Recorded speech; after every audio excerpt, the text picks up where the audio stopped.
Right, well, welcome to the second part of this morning's events, in which after that wonderful keynote, we're going to have a roundtable reflecting on various themes from John Smith's life and career, thinking about the Labour Party in the early 1990s and perhaps some roads not taken in Labour history. And we've got three wonderful panellists to help us think about these questions. So we're going to begin with David Ward, who, as well as wonderfully organising this event, was the chief policy advisor to John Smith during his time as Shadow Chancellor and as leader of the opposition. And I was saying earlier that I was looking on Google Images yesterday for pictures of John Smith, and it becomes almost a game. Where can you find David in the picture, in the background? Behind the scenes. Since then, he's held a wide variety of roles, particularly on issues relating to road safety and motor neurone disease. And he's been a very long-standing friend of the Mireland Institute. And if you go onto our website, you'll find a number of fascinating blog posts by John, many of them about John Smith's time in power. And you'll find a particularly important paper that he wrote for us in 2022 on John Smith's Shadow Budget, 1992, Myths and Lessons for Labour. We'll then move to Dame Pauline Green. Pauline's had a very long career in Labour politics, which includes more than 10 years as a member of the European Parliament. And that in turn includes 5 years as leader of the parliamentary group of the PES, the Party of European Socialists, a role for which I believe she was championed by John Smith. She was subsequently president of the International Cooperative Alliance and chief executive of Cooperatives UK. And then, bringing things to a rousing climax, we have Dr. Richard Johnson.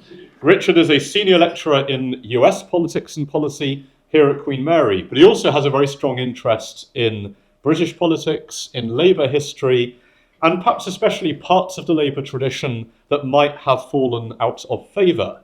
So he published an article recently on women against the common market, focusing on the Labour MP Anne Kerr.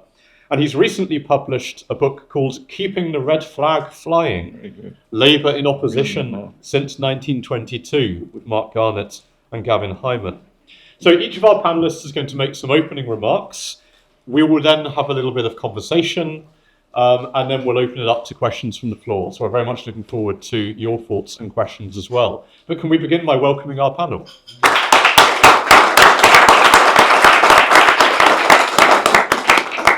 So, David, would you like to kick us off? Yeah, well, thanks very much to the Mireland Institute. And as chair, you must not hesitate to throw something in, because I could talk for hours on this subject.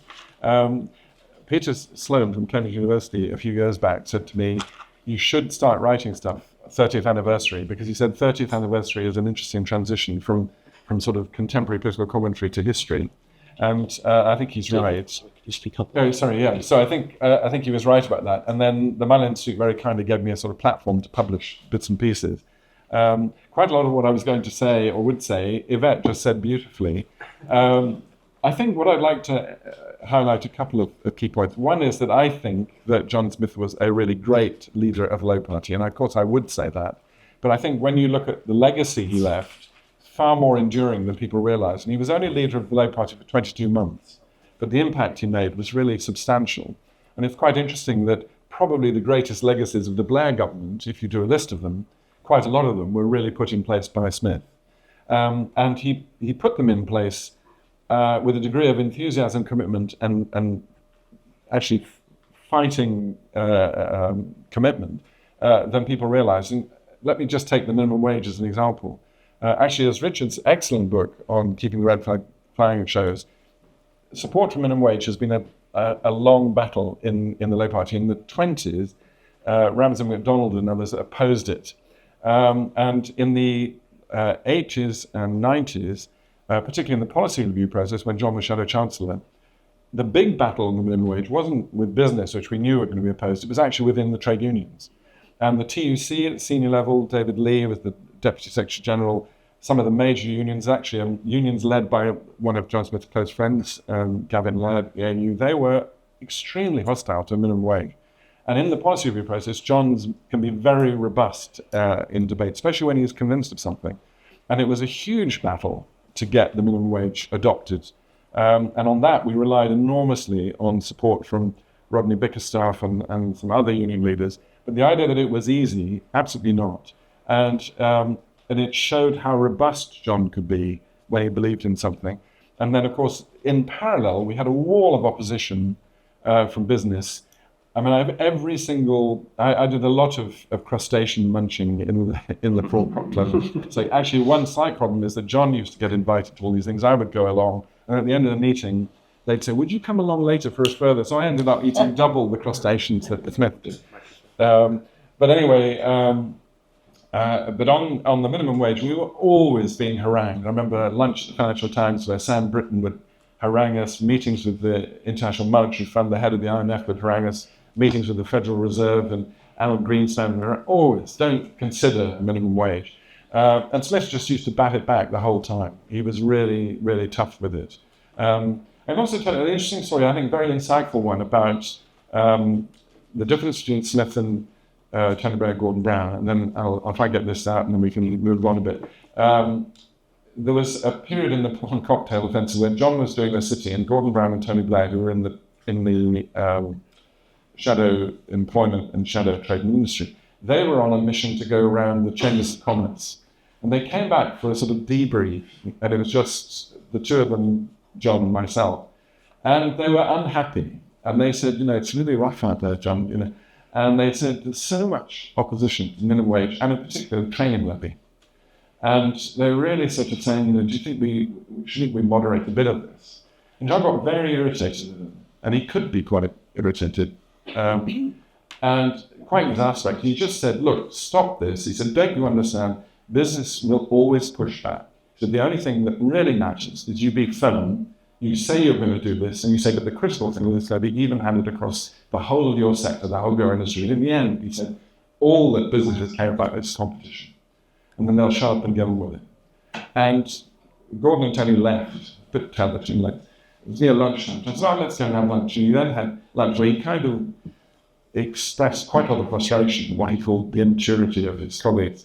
And he also spent a lot of time talking about his experience negotiating the oil licenses when he was an energy minister. And he said, the idea that I could have got in to meet the Seven Sisters, as they were called then, with a negotiating style like that, he said, we wouldn't have got anywhere. He was very proud of what he did in those negotiations. So I think that shows you something of his determination. And then just, before I'll shut up, get something thrown at me, just look at the impact of devolution, whether you like it or not. It's hugely changed the political landscape of this country. Also, freedom of information. The reforms on the trade union labour link, which is interesting because Smith and they agreed to quite kind of compromise after a huge battle. It also is very important in terms of work that involved women's shortlists, which had a huge impact on the number of women in MPs and candidates. And I mean, I could go on and on, but those are the kind of legacies which are, I think, very significant. And unfortunately, they have been somewhat lost because of what I think is an overworked caricature of Smith being a provider of Hawaii.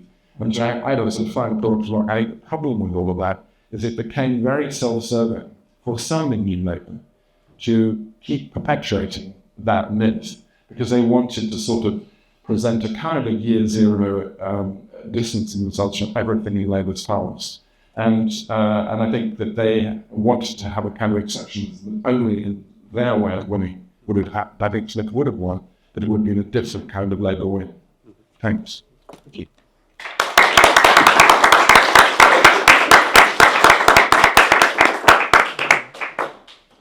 Well, good morning, ladies and gentlemen, and I must say it's a great privilege to have been asked to come and talk today about my memories of John and pay tribute to John. I want to start really where the event started, which is to say that I know there are a lot of people in this room who knew John a lot better than I did, who have studied what he did across his political life a lot better than I have. But the one thing that I can say is that I actually got to know John really, really well when he became leader of the Labour Party, and a few weeks later, I became the elected leader of British Labour parliamentarians in the European Parliament. So obviously, I was leading John's Labour group in the European Parliament, and so he and I did meet very regularly, talked very regularly. And so I came to know him in a way that meant to me, John made a massive impact on my career and my life. And I just want to talk to you a little bit about that, because I think it shows what John was like as a political leader, but also he was a very modest person. I met in the future part of my career presidents, prime ministers all around the world, and I can tell you some of them appear like gods. Others are really down-to-earth guys, extraordinary, and women, extraordinary people, doing extraordinary work. And John was one of them. He could talk to anybody. He could fit into any environment. He had a sort of energy and enthusiasm about him that drove the discussion and drove him and drove the people around him. So he made a huge impact on my life. But just to put that into context, I didn't come into politics elected politics until my 40s. I'd come from a very working class family, no politics in my life, lots of love and laughter, but no politics. And when I was a young girl, I became obsessed with politics and politicians and how you change the world. Probably largely because my father was a regular soldier. Before I was 12, we'd lived in Malta, in Egypt, and 6 years in Germany post-war. I'm a baby boomer, okay? So I'm an old lady now. And as a result of that, I had a love of travel and I had a love of Europe. And unique amongst my three siblings, I was fascinated by politics. And other young women and young girls were looking at film stars and bands. I was looking at politicians, the John F. Kennedy era, that sort of thing. Something different, changed the world. So I was absolutely obsessed with politics. I've been a political animal all my life, and I've been in the Labour Party over 50 years. So when I was elected to the European Parliament, I felt a great privilege. I was elected to represent the constituency that my father and his family came from in North London. When I became the leader of the British Labour group, I thought, this is wonderful. I never anticipated this. But I could not have imagined that those 2 years that I spent with John would be the catalyst for me to have a career that saw me talking to prime ministers all around Europe on a daily basis, on first name terms. This woman from an ordinary family. I spoke at the United Nations General Assembly. I talked at the World Bank Forum. On one particular week, I was in the White House at Barack Obama's, talking to Barack Obama's staff team in the White House. And I came out of the White House, I drove to the airport, and I went to China, and I spoke to the Deputy Prime Minister of China in the Hall of the People, the Great Hall of the People in Tiananmen Square, and to hundreds of Chinese government officials. And I could not in my wildest dreams have imagined when I was a little girl that I would ever be able to do anything like that. And the fact that I did was down to John Smith. And I've always felt that I was a John Smith protege. And this happened because John championed my leadership of the socialist group. And that was the kickoff for all of my later career. And I just want to tell you a couple of anecdotes just to show you the sort of man he was. When I started talking to John, it became clear very quickly that we were on the exact same wavelength in terms of Europe. We both wanted to be constructive, progressive, engaged in Europe, and to do the best to use what was good about Europe for the good of the British people and Britain. And we found a complete affinity, I think, in that respect. John also did something straight away, which no other leader of the Labour Party that I worked with had did before or afterwards. And that was when he came to Brussels or Strasbourg to represent either the party with the Party of European Socialists or to talk to the socialist group people. He always invited me to join his staff group. And so I was invited to join him at the hotel and to take part in the briefing sessions with him, recognising and respecting the knowledge that I had. There's only one other person who did that, actually, and that was Gordon Brown. I was shocked. The first time he had to go to speak in the European Parliament, phoned me up and said, Pauline, I've got to go there. How do I deal with this? Tell me what I've got to do. Where are the touch points? How do I hit the right buttons? And that's the sort of thing that John did all the time. So I was invited to join him at his in his briefings. And on one occasion, we started to talk about who was going. We looked as if we were going to win a big victory in the 1994 European election, which we did. And he said to me, "It looks like it's going to be a good result. We don't know till it happens, but if we do, what are the results? How can we influence? If we've got a large group in the socialist group, how can we influence things? How can we use that to have real effect?" And I said to him there were two key roles in the European Parliament. One was President of the Parliament, which is a personally prestigious post. But at that time, when I'm talking about in the 90s, it didn't have the same powers it has today. And I said it was personally prestigious, but it wasn't politically useful in one sense. The other was leader of the Socialist Group, which was obviously very politically influential, big group of British Labour members, controlling or not controlling, but having a major say in the Socialist Group, leading the direction of the Parliament, because if we had the largest group was the Socialist Group. So after discussion, he said, "Yeah, okay, we'll go for the leader of the Socialist Group. Who do you think can do that work?" And I gave him a couple of names of men in the group who I knew were experienced, wanted to be leader of the Socialist Group. I'd only been leader of the European Parliamentary Labour Party, as it was called, for about 5-6 months by then. So I didn't have that much experience. So he went away, came back a few weeks later, we talked again, and we met in Brussels. And we talked with his briefing, and then he said to his staff around, we were in his bedroom actually, in the hotel. He said to his staff group, "Would you mind leaving? I want to talk privately with Paulie." And I thought, well, what's this?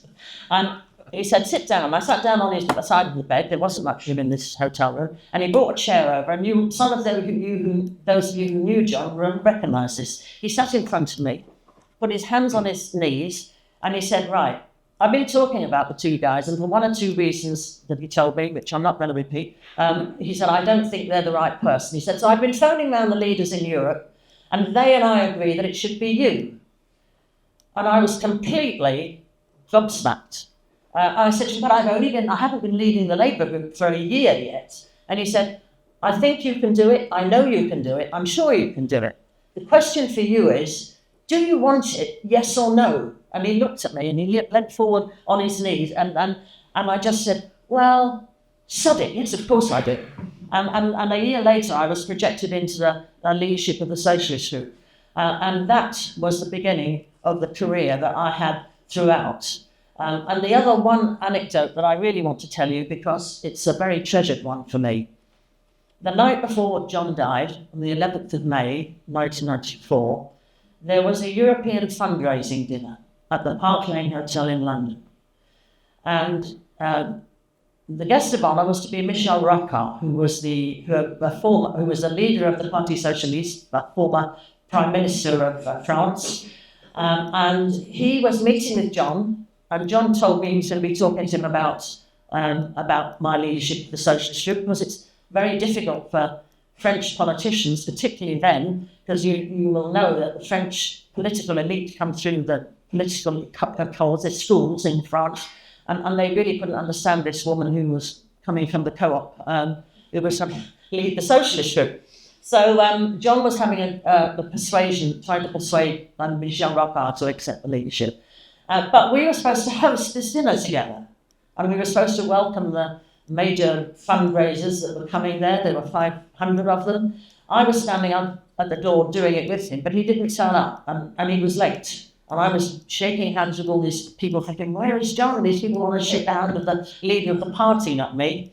And he suddenly bounded through the door, and John had, and I was saying this earlier to David, he had something of the tiggerish appeal about him, because he bounded up to me, gave me a kiss on the cheek, winked and said, "We've got the French." And Michel Rocard came in behind him. And that evening, I sat like this next to John for about 3 hours, on and off, as he worked the crowd, and I worked some of the tables with him and talked with him. And he stood up and he made a speech which, to my memory, David, and I don't know if this is right, but I've always remembered it this way, was largely unscripted. And he didn't do that very often, I don't think, but it was such a good speech. And I can't tell you how devastating it was. The next morning, it was like one of those, people used to say, do you remember where you were when JFK was assassinated? I do, because I was a political freak even then. But I remember what I was doing when I was told that John Smith had had a heart attack the next day. And I was being interviewed or had an appointment with Lady Attlee, who was a rabid enthusiast for returning to Imperial rather than metric. My office had been putting her off for months. And I decided we'd do it at 8 o'clock in the morning. I thought that put her off, but it didn't. So I was sitting and talking to her when my political assistant came in and said, you've got to come out. And I said, what? He said, John Smith has had a heart attack and it's bad. And I just went cold. And the rest of the day was just lost, really. John was, for me, John was my mentor. Yvette also said that, but he really was. And he enabled me to have a career that was something I could never have dreamed of. He did it with respect. He encouraged me. He helped me to grow my self-belief and my confidence. And he did it without any sense that he was doing it. It was just the way he was. He was an enthusiast to people. He saw things in people. He was hugely energetic in his European policies. I loved working with him, and every time I see Sarah on television on the BBC, John is always in my mind. He was a great loss to the Labour Party. And I want to agree with David and Yvette. Absolutely. A lot of what happened, that even on European level, that what followed came from John's legacy. The particular thing with the dinner at Downing Street after Tony Blair won the election, and I was invited as leader of the Socialist group, and all the Socialist leaders came to have dinner in Downing Street. I was there. And that's when they decided, having won the majority in Parliament, having moved from centre-right to centre-left in Europe, we were going to promote and champion social Europe. And that's exactly what John would have done. Thank you.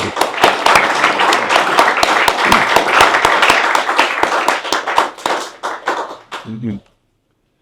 It's an honour to be asked to speak at today's event. I did not know John Smith. He passed away when I was 2. And I'm somewhat apprehensive about the role that I think I'm being asked to play at today's event. And so I will preface my remarks, first of all, by saying that I completely agree with the panelists and Yvette Cooper. John Smith was a man of great honour, dignity and principle. And he was in many ways the best of the Labour Party and British politics more generally. But I think my role here today is not to shout praise on John Smith. The Labour MP Michael Meacher was once described as Tony Benn's vicar on earth.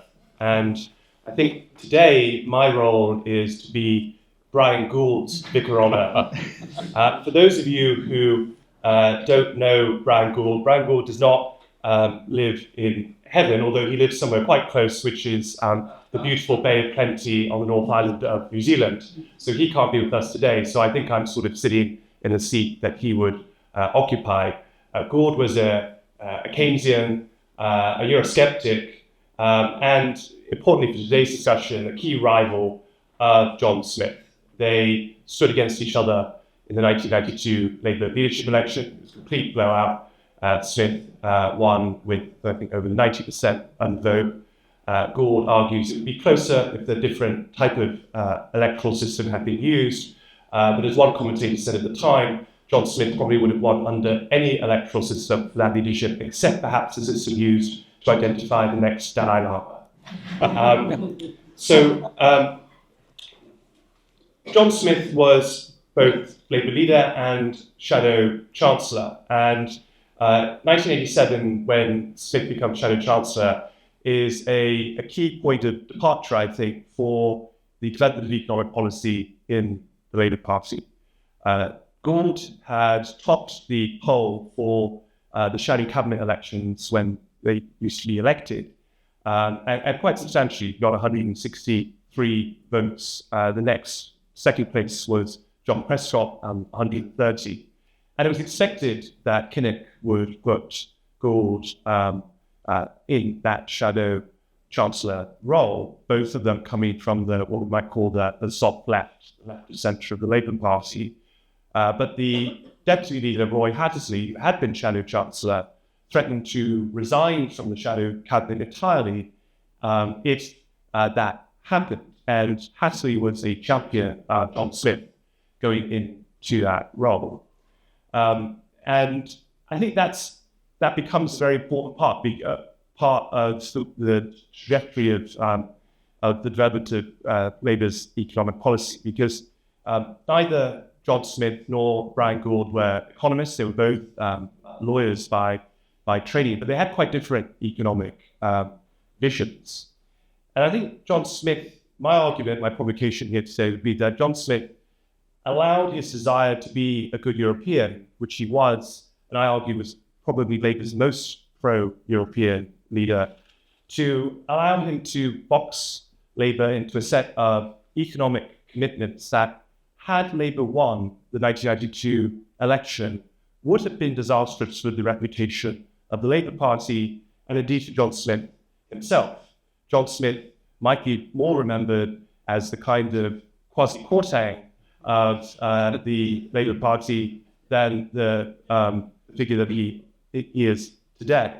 And I say that, again, with huge respect for John Smith, but on this particular point, I disagree. And what I'm referring to here is is Black Wednesday in September 1992, when the United Kingdom crashes out of the can't maintain its position in the exchange rate mechanism of the European monetary system.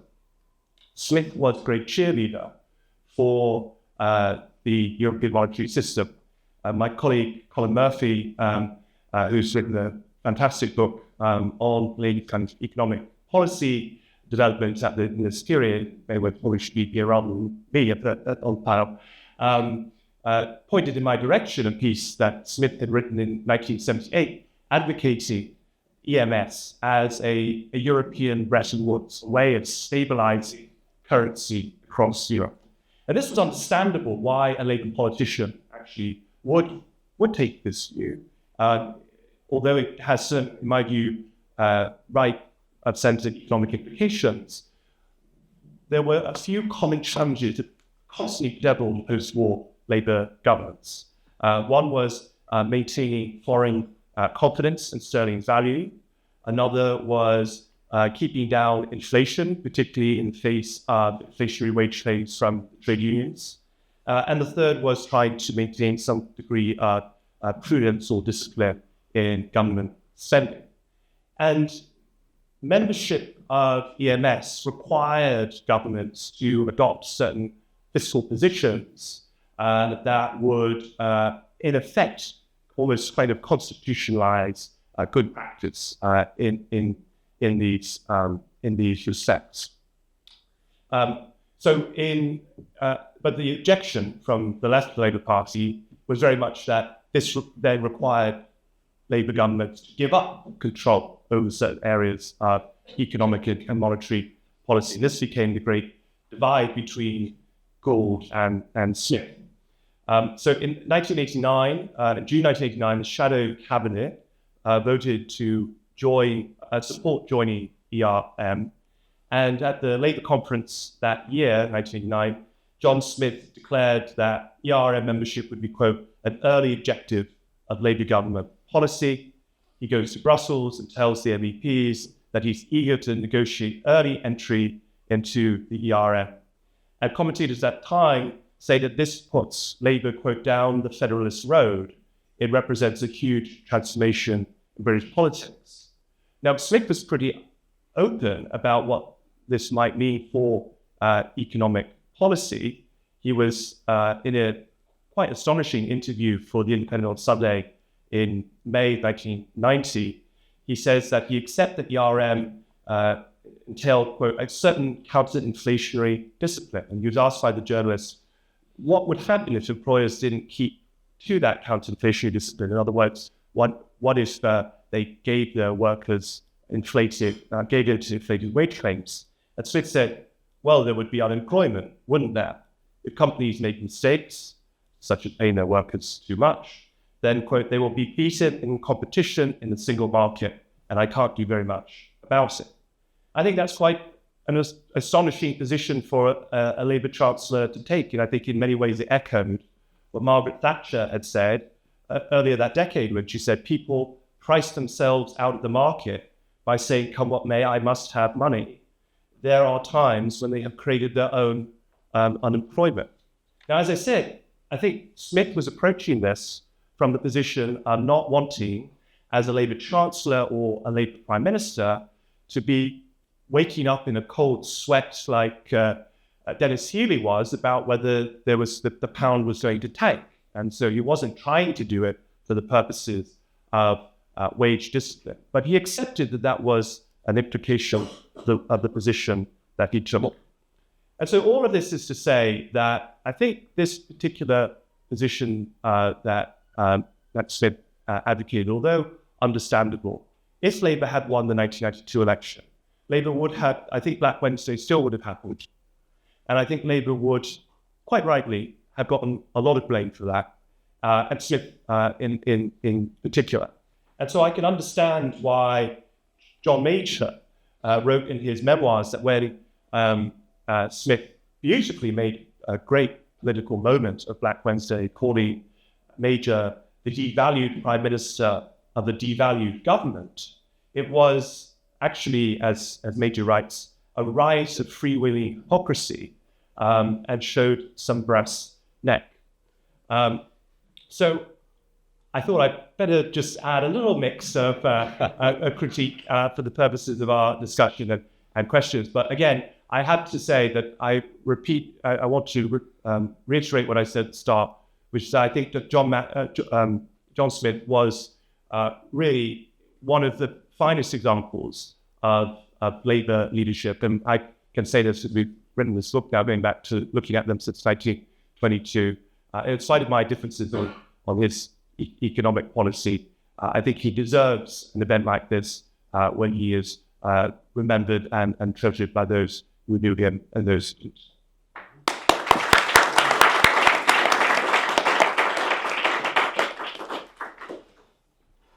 Thank you very much. David has burst out. I think it's really helpful to sort of set out the Gould critique.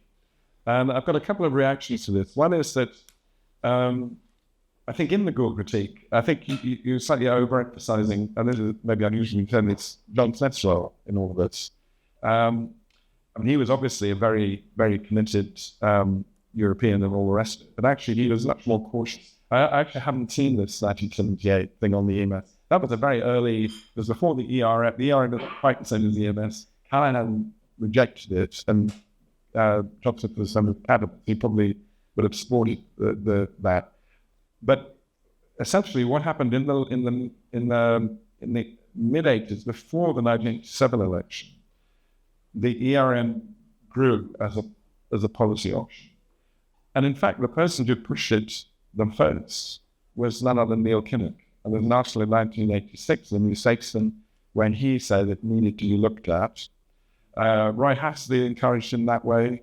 And it's interesting, the New Saxon article rather important because it set out some conditions which are very similar to the conditions that Labour later set out. So I think it's wrong to sort of see John Smith in the vanguard of this. Well, I know from my own discussions with him and with the group of comments we had, he was actually he's just always preordained to be cautious. So he would want to examine all the evidence. He certainly wasn't gung-ho about it.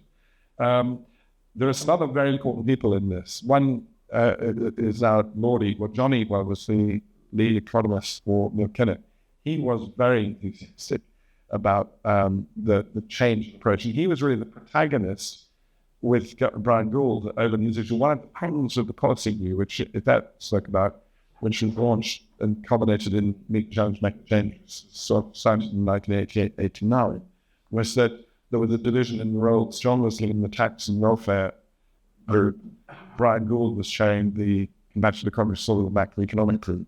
And it was actually Eatwell and Gordon Brown who went hand in hand to schools and sort of lost out in the debate. But there's a very good quote from a book that was published in 1992 by Mickey, I can't remember the title of it, but anyway, there's a quote from John Eatwell, which very succinctly says where Labour's thinking had got to, at least in respect of Neil Kinnock's office and also John Smith. And he listed a number of points. One was, and I quote, abandonment of the idea that short-term macroeconomic direction is the key to the maintenance of full employment.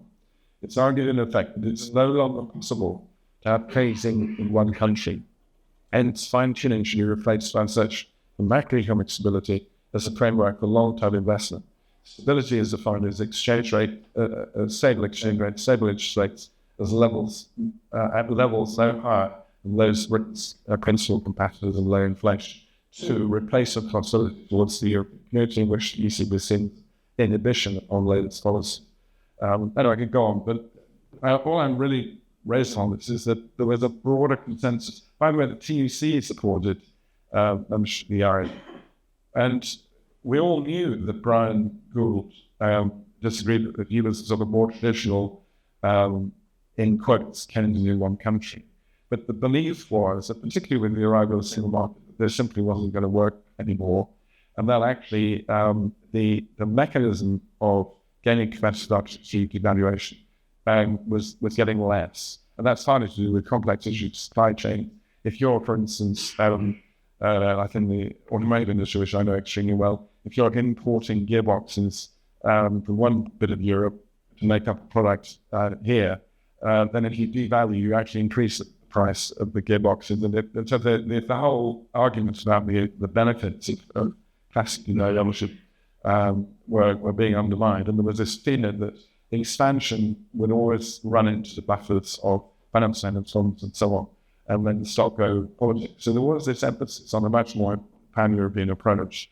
Now, on the precise issue of trying the ERM, there was certainly an element of political opportunism about this, that the Tories had committed to it, but it was causing enormous divisions.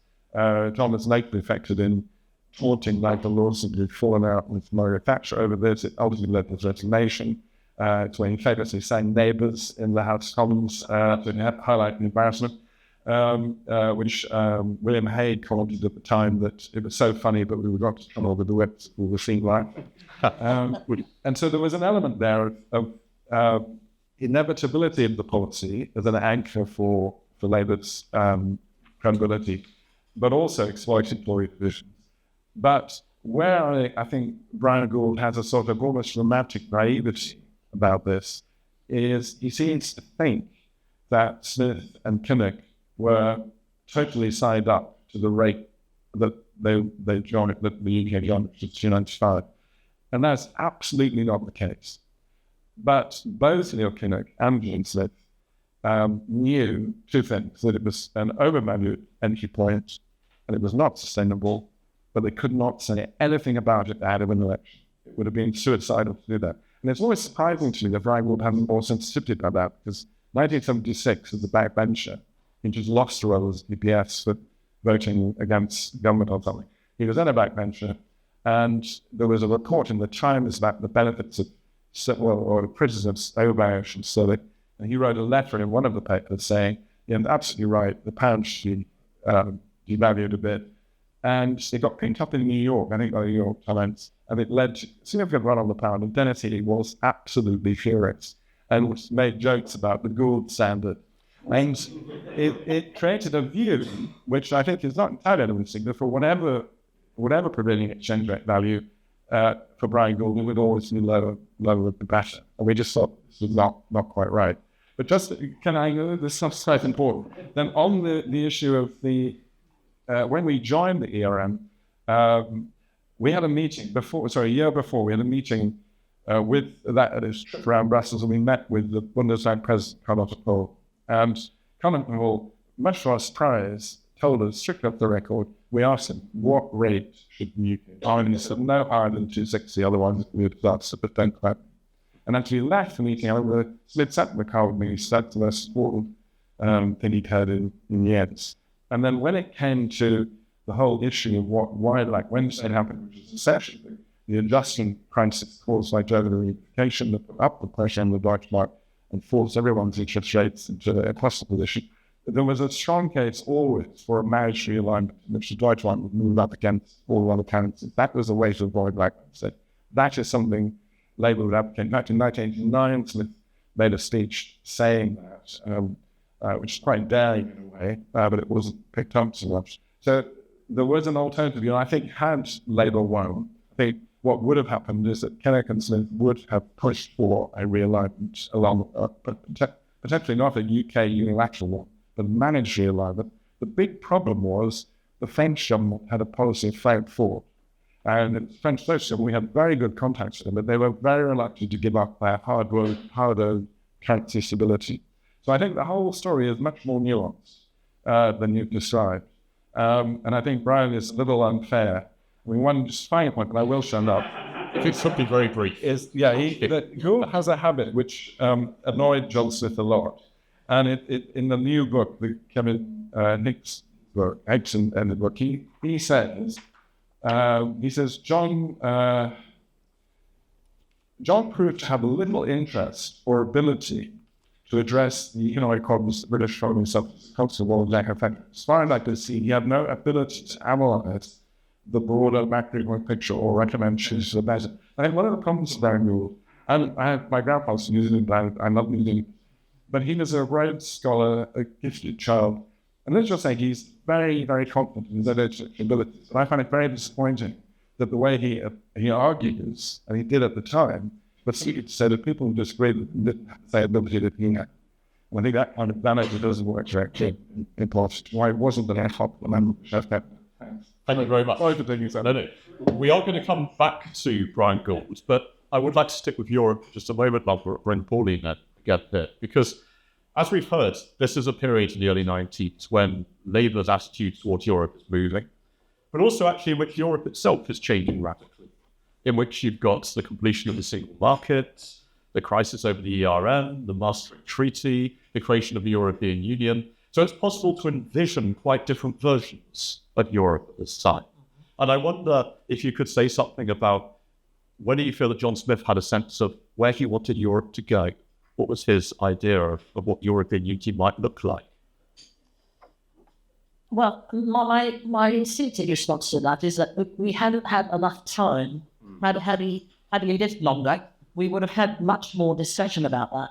Because initially, obviously, it was after the loss of the general election. Then it was planning for the European elections, and we were caught up in those. And I wasn't present often enough in the UK. I was on the NEC when I became leader of the British Labour Group. I was ex officio on the NEC, so there were discussions then, but they were pretty not. They weren't material really. I don't think so. And I think until the Maastricht Treaty was through, and all the there were new powers of Parliament and etc. All those things worked their way through. That's where the concentration of the work was, certainly for me, and because we had agreed, after the Labour victory, of course, we had agreed that we would change the basis of Europe from being business oriented to be also social Europe, and the whole emphasis then became on trying to create a whole package of social legislation, and that was actually advocated in that Dowling Street dinner by a name you'll know now as the United Nations General Secretary, Antonio Guterres, who was then Prime Minister of Portugal. And that was what they settled on. So the whole of that time, while I was leader of the Socialist Group, was largely about driving that package of legislation through. Anti-discrimination, consumer laws, equal pay, all those things that were going on at that time. And just to follow up on that, there was some unease, wasn't there, among some pro-Europeans about Labour's parliamentary tactics in relation to the Maastricht Treaty. And I wonder whether you shared any of those concerns. You're texting my memory, because it was a long time ago, and one source that I had, to whom I always referred on my historical facts, my very close and dear political advisor sadly died. So I haven't had his advice available for the last few years, and my memory isn't as good as it was. To be fair to you, I don't want to mislead anyone. There were always difficulties and certainly between the European group and the British Labour Party back home. And that was clear. And my role was to try and make sure that we kept within the party guidelines, but at the same time, certainly when I became leader of the Socialist group, I was in a rather different position. Because I did have a power base of my own, if you like, at that point. I had to respect, and to be fair to Tony Blair, who obviously was Prime Minister at that time, he was challenged in the House of Commons about me voting against something that anybody said was Labour Party policy. And he said, it's better to have Paul and leading the Socialists in Europe, and when she obeys every single diktat from here as to how to vote. So when he did support that, but there was always, and actually it had eased, the British group became much more pro-European in the European Parliament, especially after the 94 election, when it had been previously. So there was less dissension, although there was still some. So it was always a complex, and you see it before as well. That's the fact. Thank you. I want to give Richard a chance to ride to the rescue of Brian Gould. But I also just want to throw out a comparison that occurred to me when you were talking, which is about how Brian Gould and John Smith responded to adversity and to losing battles within the party, or the sense that the party was perhaps moving in difficult directions. John Smith was somebody who worked as a minister under Michael Foot and under Tony Benn. He stayed in the party during the SDP period. We've heard from David about the challenge that he faced in terms of getting unions on side with the national minimum wage and one member, one vote. And I wonder if his skill at dealing with party divisions is partly why he became leader and Brian Gould ended up moving to New Zealand. I wonder if there is a lesson there for Brian Gould in terms of how you actually manage a party. Yes. Yes. Yeah, I think that's a very good point, Rob. So John Smith is known as the life and soul of the party, and he had a way, I think, of connecting with his colleagues in the PLP on a basis that made each of them feel valued and treated as equals. And I think you heard this as well from Pauline in the way that she was treated by John Smith with great respect and someone who saw potential in colleagues. And this, although Smith was certainly someone of what we might call the old Labour right, he wasn't as much a factional fighter, including in his personal relationships. Like in this new volume on Smith, swing out later this month, Margaret Beckett writes the foreword, and Beckett, of course, came from the left of the party, and then became John Smith's deputy. And she talks in real glowing terms about the way in which he really need to still bring it like that, just make her feel part of the collective. Gould admit that I interviewed Gould last year with New Zealand and spoken about this. I mean, he admits that this was a personal shortcoming. He was not someone who would spend time out on the terrace, spend time socializing with colleagues. He didn't have a base within the party that, say, slipped in with his Scottish colleagues. And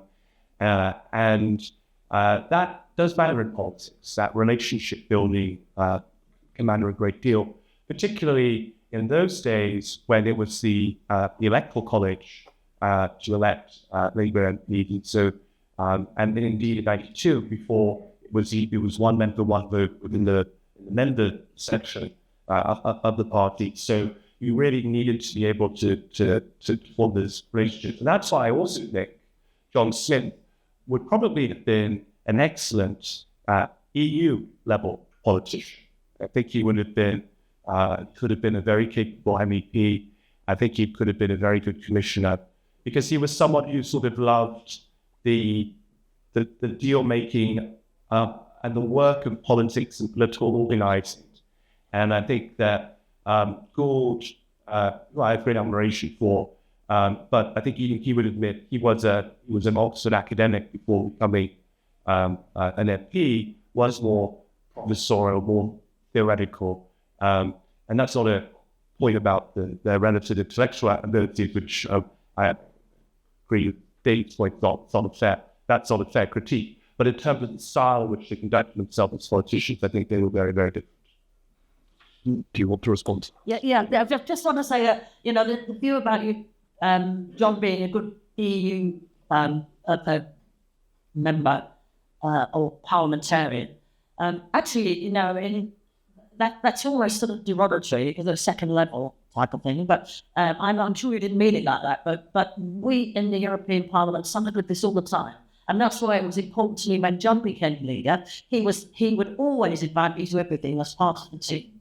And it became a completely different relationship to that I had with other party leaders. So we were, and unlike the rest of Europe, their politicians moved effortlessly between the European Parliament and their national parliament and their national government. They treat them completely the same. We are not the same. We were always second rate, always undermined as people, and that's the fact of life. So I think John was a great strategist, as well as being able to talk to everybody. He also had that ability to think hard and long, and to pursue his thinking with great energy and drive across Europe. He certainly did it across Europe. He certainly liked Europe. He was a very strong European, but he was one of those who defied the Labour whip, wasn't he? And actually voted initially for going into the EU rather than out.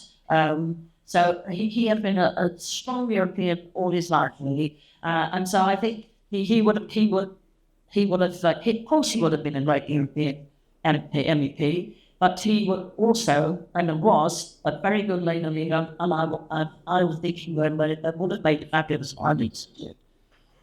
Thank you. Do you mind if we move on, actually? I don't want to spend the whole session on Europe and Brian Gould, because I would like us to come back to the point about what more he raised. And you commented that this is a very common criticism of John Smith, particularly from New Labour, that he was as steady as you go, one more attempt and we'll make it politician.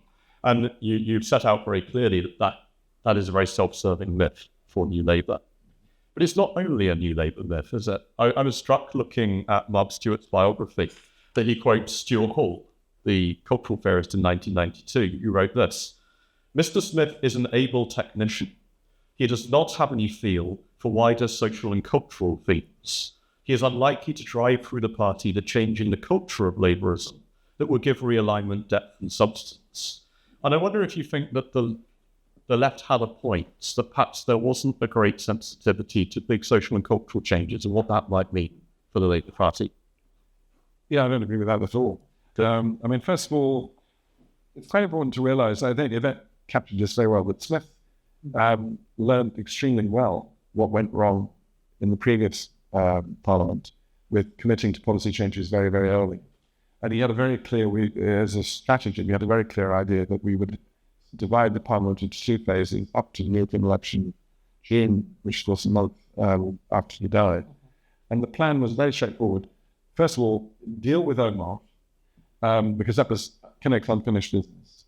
And there was a decision to delay by a year. And Kinnock's team was saying, go for it straight away in September, October 92. We were advised by Rodney Bickerstaff on this about the dangerous, we might lose it. Also, there was a very obvious advantage, which is that the voting thresholds were changing, so the Union bloc vote was actually reduced by 1993. There was a reason for delay. The other thing was to embark on policy reviews and policy commitments that had no public expenditure commitments, which is why Smith launched a big constitutional agenda, because it was radical and I think completely counters what Paul was saying, actually. Utterly complete, because it was a very radical agenda about active citizenship and democratic reform that clearly played into Scottish and Welsh political culture. But the key point was to keep and then set up the Commission for Social Justice under Lord Warwick in order to be able to look in a fresh way and outsource it beyond the Labour Party, be able to not get ourselves trapped as we were in the Party view in 1989 with commitments that we couldn't get out of the war, end up being constant, as Annette Cooper showed. So I think that was quite wrong. And the plan was later, in fact, in the autumn of 94, had he lived, he would have introduced a sort of aims and values segment, which in his version of a new kind of clause 4. He didn't think it was worth doing. Actually, more pragmatically, people realized he simply didn't want to fight on two fronts. He nearly lost the Omar vote. It was only because some arms were twisted very, very hard, and John Prescott made a rather passionate seat that was won. So I think his view was that clause 4 was just a dangerous second front to open up. And then had he lived, he would have had the opportunity to have a flash agenda. But what he did was provide, so I would say, that I was extraordinarily lucky to inherit the Labour Party from Smith, because he inherited a situation where there were no heavy public service commitments. There was a radical agenda in place around constitutional reform. And Smith had got the opinion poll ratings up to 3%, well ahead of John Major in personal ratings. I've had Keir Starmer get his iron teeth in late English. So I think the one more he agenda is oversold. I agree that Smith was cautious. I think there are areas, obviously, that he wasn't very mentioned. I think education is one, rather romanticized such education. But I just think the whole argument is overdone and not borne out by a sort of critical examination of the facts. Thank you. And can I ask Paulie, I think both you and Yvette Cooper described him as a mentor. Yeah. Did he see it as part of his role as a leader to bring on talents, and particularly was he interested in advancing the careers of women in the Labour Party?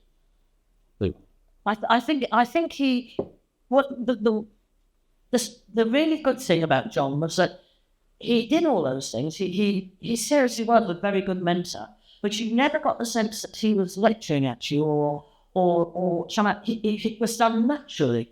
I mean, when he said to me, you can be leader of a subject, I know you can. It wasn't a lecture. It was just a statement of fact. He was completely sure of it.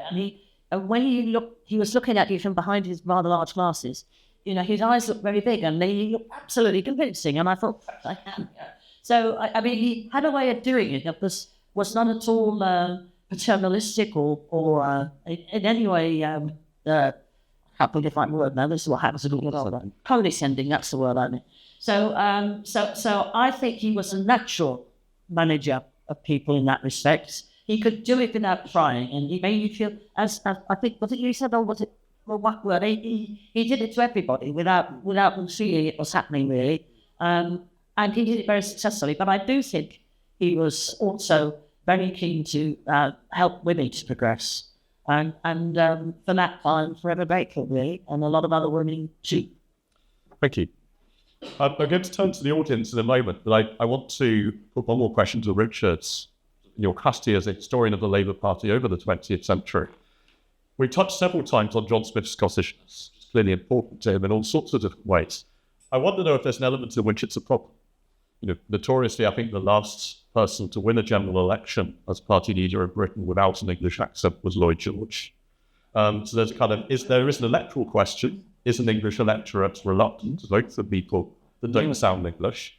But secondly, I wonder if it also takes us back potentially to the one more key question.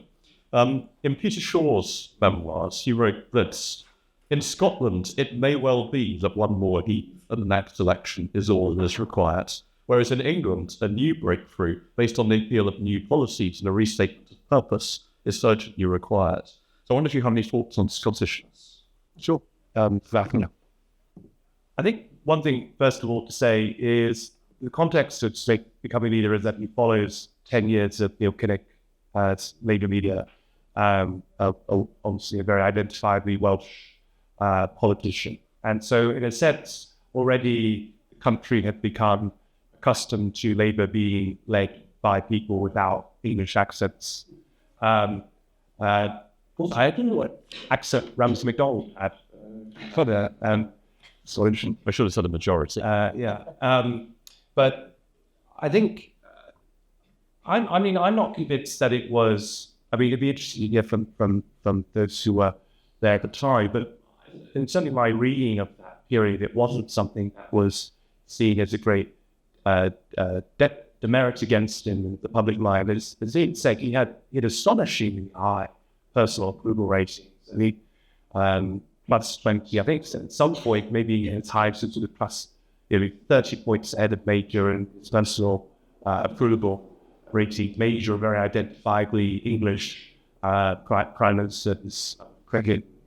So I'm not sure that it was a huge problem for him. I think it made some difference to him within the Labour Party, but again, I think in a certain way it was strength to him in the Labour Party because there was this kind of sense that there was a Scottish base, Scottish mafia, that you had a critical mass of MPs who were sort of they had experienced politics, including the MPs coming down from Scotland, sometimes quite literally forming relationships and solidarity on the train journeys down to London. That I think gave stability, perhaps, to Smith that was possibly quite helpful. And also there were very talented Labour MPs from Scotland at that time, with Donald Dewar or Gordon Brown or Ron Cook and so on. So it was a place to be, I think, if you were a Labour politician in the 90s. So I would like just to finish with, I think, one of John Smith's most inspirational quotes, which is from a lecture he gave in honour of John Mackintosh in 1987. And he says this: "I believe in democratic optimism, in our capacity as a nation to set our own objectives for the society in which we live, and to set about achieving them in a spirit of resolute determination. Neither our democracy nor our aspirations for all its citizens need be thwarted by the power of the forces ranged against us, nor by the arguments to which they resort. And I think in a time when the challenges for government look so immense and overpowering, when in all sorts of ways the capacity of government looks so constrained, we need that spirit of democratic optimism more than ever." So thank you all for coming today, and thank you in particular to our three panellists for giving us so much to think about as we reflect upon the life and legacy of John Smith 30 years after his very untimely death. So thank you. Thank you, David.